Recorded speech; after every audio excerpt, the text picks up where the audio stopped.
Le collectif il est basé sur une CUMA qui est assez ancienne, qui a une vingtaine d'années, où au départ il y avait 26 agriculteurs professionnels. Aujourd'hui, bien sûr, ça s'érode, on est plutôt 13-14. Néanmoins, ce groupe, il fonctionne toujours avec beaucoup de matériel dédié à l'élevage et à la production de céréales, et aussi à la production de noix.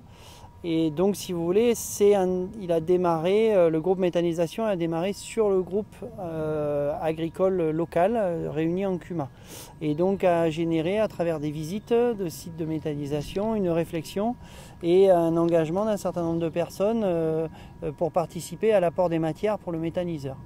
Aujourd'hui, on a besoin de solutions qui soient adaptées au contexte parcellaire local, territorial, forestier. Je vous ai parlé de bois énergie. Ici, on a 50% du territoire, c'est de la forêt.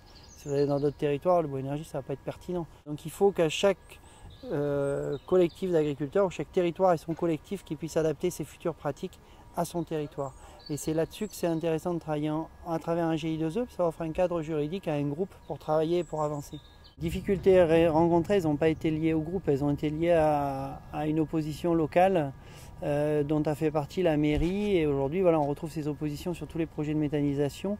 Et nous, si vous voulez, ça a été jusqu'à des débats devant les tribunaux qui, à un moment donné, ont fait éclater un petit peu le groupe. C'est-à-dire qu'il y a des gens qui ont craint un petit peu la phase procédurale au niveau des tribunaux administratifs, des cours de cassation, etc. et qui se sont désengagés.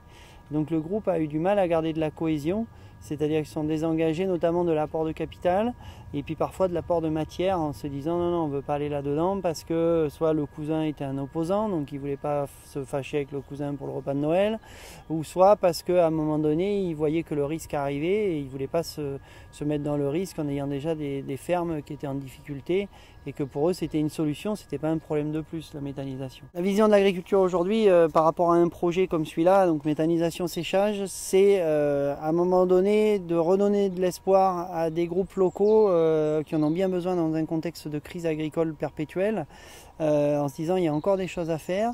Et c'est aussi maintenir un lien social entre les gens et entre les agriculteurs.